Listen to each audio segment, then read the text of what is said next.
I'm flipping in here. We're live. And welcome, Terry. Hi. Welcome. It's another one of our live broadcasts. And I'm here with Terry Folks. And we'll do a little bit of an introduction shortly. But I first wanted to do a land acknowledgement as I'd like to acknowledge that we are sitting on the unceded territory of the Comox First Nation, who have been the keepers of this land since time immemorial. And the Comox actually is construed of a number of different nations or different groups. The Satlut, Saslita, Liksum, Puntlich, and again, they are the traditional keepers since time immemorial. Anyways, welcome again, Terry, and here we Thank are. you, Rod. Thanks for And having me again. yeah, so welcome. You're welcome. This is fun. I'm very happy to be here. And we're going to, I just want to reflect back briefly. But before we go back, I'm sitting with Terry. Terry is a spiritually integrated psychotherapist and author located here in British Columbia and in Comox. And I'll let Terry talk a little bit more about yourself as you see fit. But I just want to remind people that we've done a number of these podcasts, and the links will be available. And I strongly recommend that you go back and look them over. And there's so much learning and different pieces of information which literally will give insight into so many aspects. But Terry is the expert, and I'm really here just to let Terry speak about this. And one of the things that we've that's come up that I think we're going to be elaborating on is the change and grief and transitions. Anyways, I'll let you speak about you a little Mm, bit and talk a little bit about where we're going today. How does that sound? Sounds great. Yeah. And I want to thank you. Oh, you're so welcome. I'm very happy to be a part of this. I feel very honored to put some of this onto the airwaves, which rich, valuable stuff again Well, for hopefully for people will use it for and feel people. So welcome to use it. Yeah. so I think So I think today I think we're going to yeah. focus on grief. And I just want to say that every day my work is grief work because I'm in the business of change. And I begin with the premise that all change is a grief process. And what I mean by that is I am a sacred escort for birth and for death. I belong to the death doula community. So I am honored to be able to help people prepare for MAID or prepare for their next great adventure. And it doesn't matter what age or what diagnosis, I work with everybody. The other pivotal moment is birth. So I work with a lot of new moms. So in the course of a given day, I might be sent an ultrasound picture of the baby in the womb. And then at the end of the day, I might be attending a MAID event, an Mm. end of life event.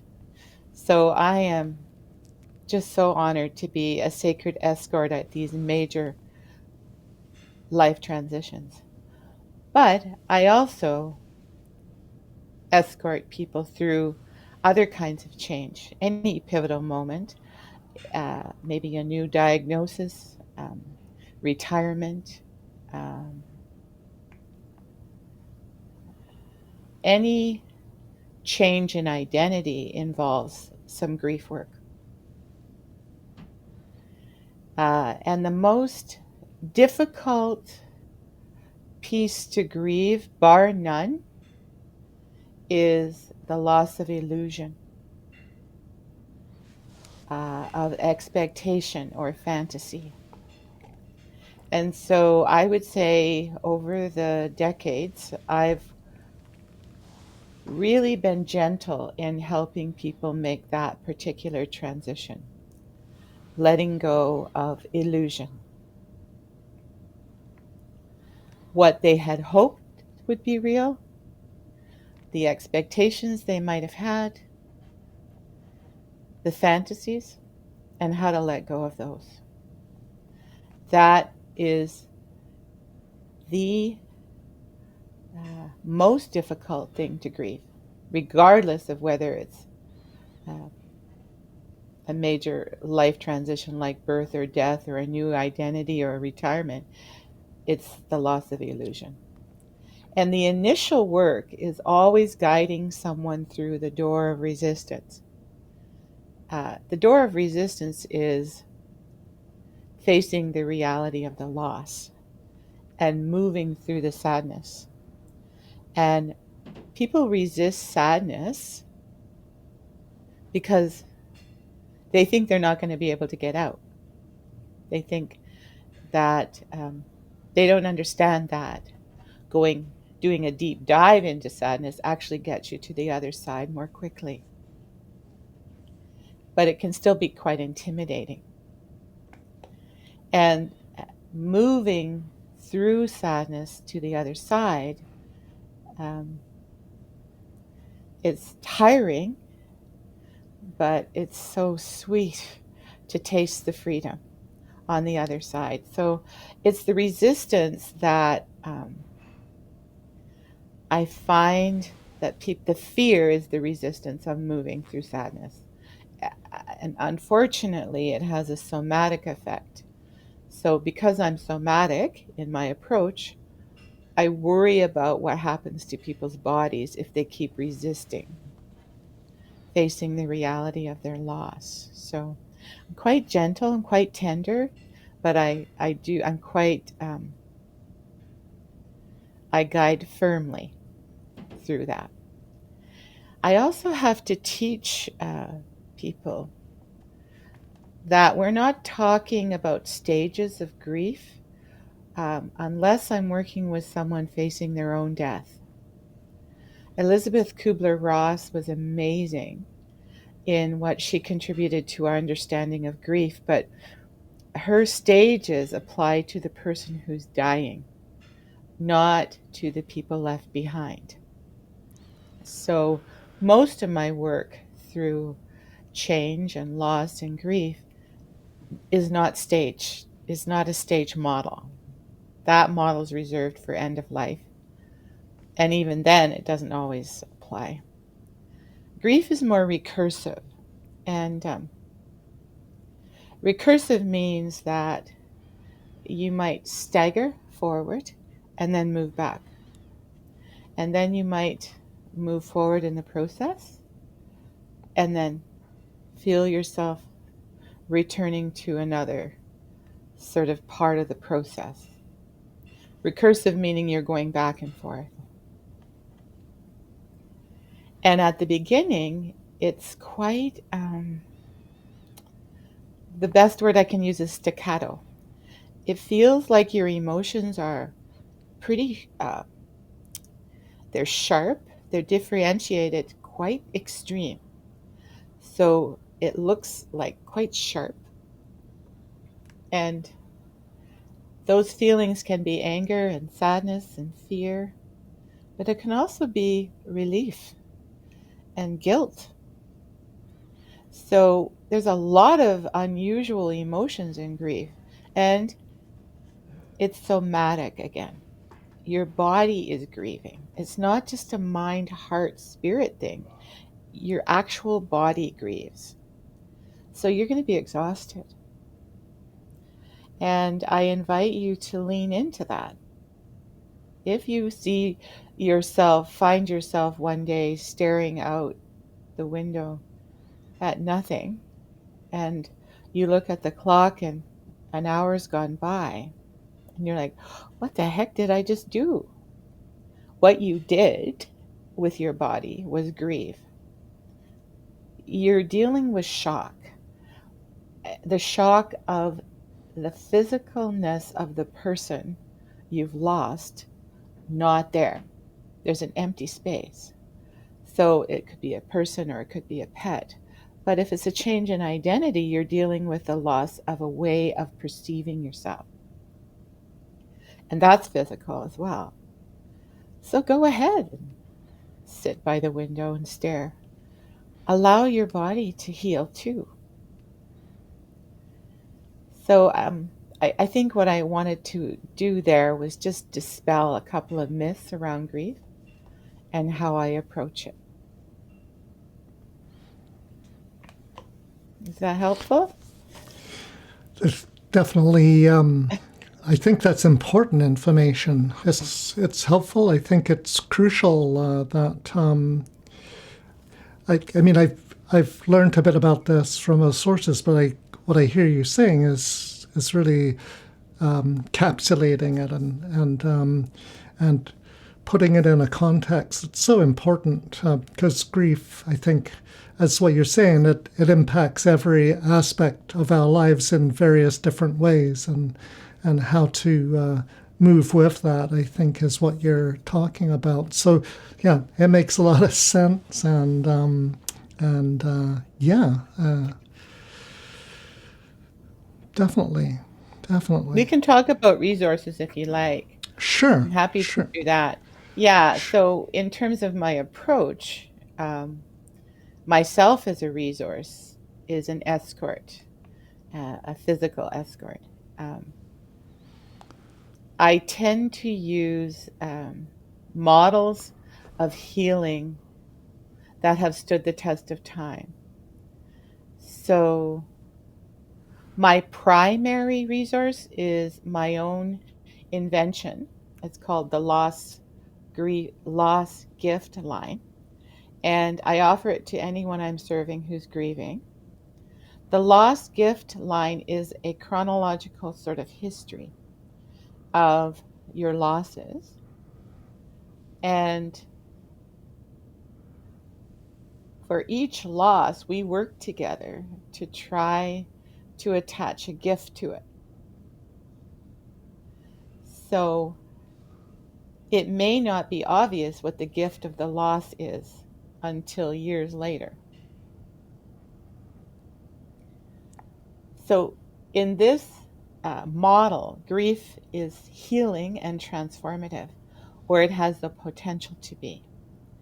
And this is called logotherapy, and it's a form of therapy that was developed by Viktor Frankl in his book, Man's Search for Meaning. And as you may or may not know, Viktor Frankl survived at least two concentration camps in the Holocaust. Um, and his beautiful story in Man's Search for Meaning and how he designed his form of therapy. Logos, meaning meaning or thought, means we deliberately search for the meaning in the loss.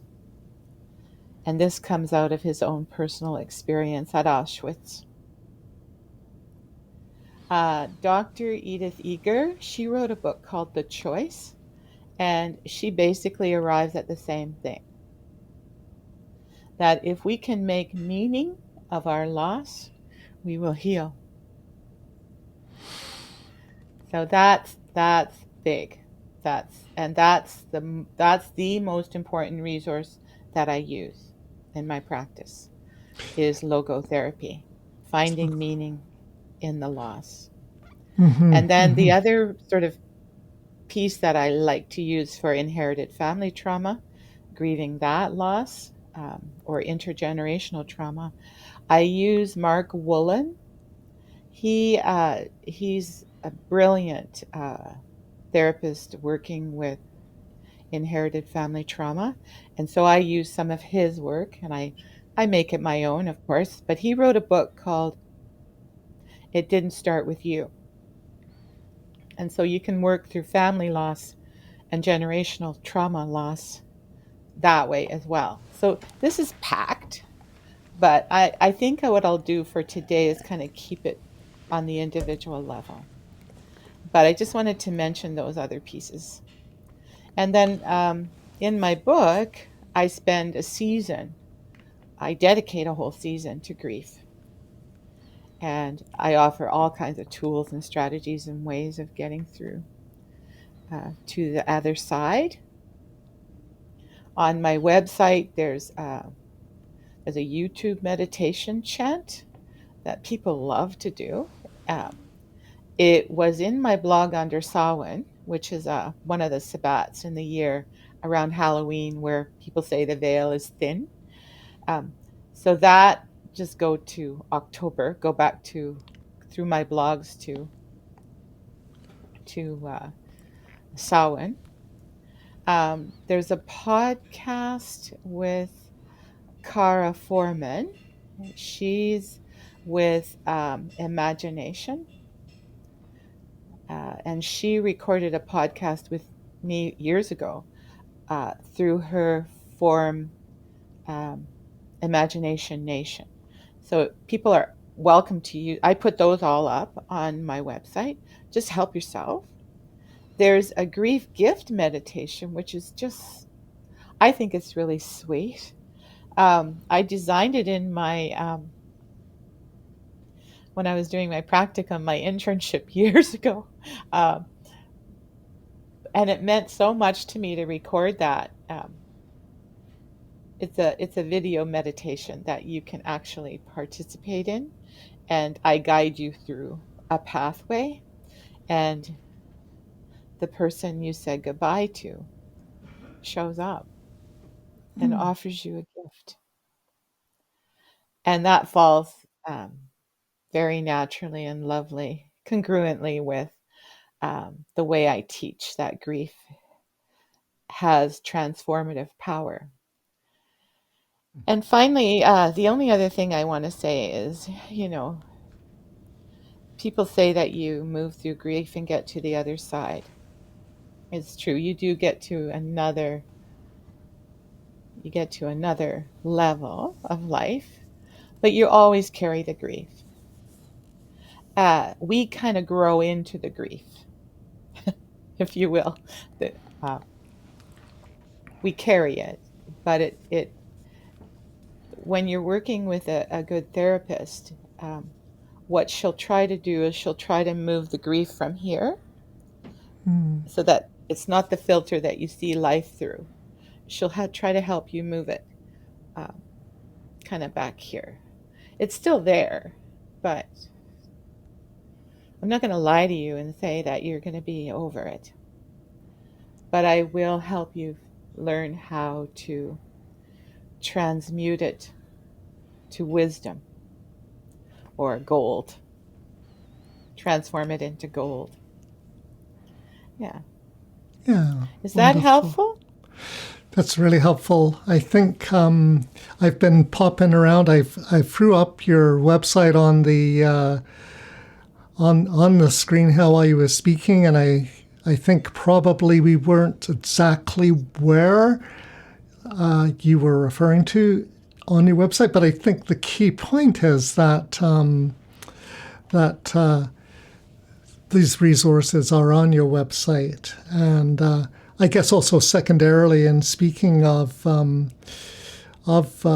resources, that your Facebook page is it's a page. Is it a page or a group? I think it's a page, but you had suggested to me a few months ago that I start a group. So now I'm starting to think about that.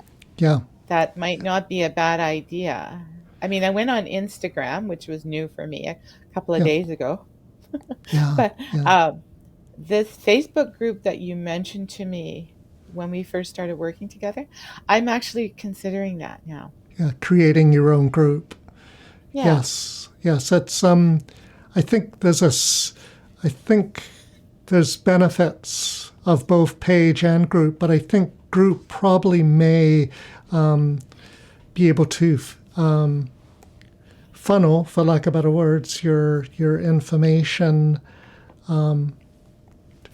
through to so people pick up that information as it's becoming available. And I think with your book being ready soon for its next stages to come out, and I think that the group may be a better tool as part of that purpose to move Well, I the book. appreciate any wisdom you can share, Ross. Thank you. So, we can speak offline a little bit and talk about the mechanics of all of that. I'd be very happy to do that. And just in the I meantime, appreciate that. your again, your website, and I'm just going to bounce back into that again for a moment. It's at spiritfirstcounseling.ca, which is the name of your counseling business, and that's basically where you'll find Terry. Is even Googling Spirit First Terry Folks. So we can wrap up this. I think that people are free to replay, which I think it's important to hear what you talk about grief and loss and all these other pieces on the podcast for people to stop, listen, think about it, and then replay it. I think that's the I beauty love of that idea. That's brilliant. of having it on in this source on YouTube and other sources that we will become available as we move forward. So that's pretty well, my thoughts moving forwards from this. So yeah, fabulous. This has been fantastic. And unless you have any other closing thoughts on any of the information or how people can find it or the best way to find you, we can wrap up. How's that sound? The only other thing I would add is to thank you. Oh, Thank you and for thank letting me you. practice. And thanks for joining me on this podcast here today. It's truly an honor. I feel blessed to know you and to hear this information. So thanks again. Thanks, Ross. You take care.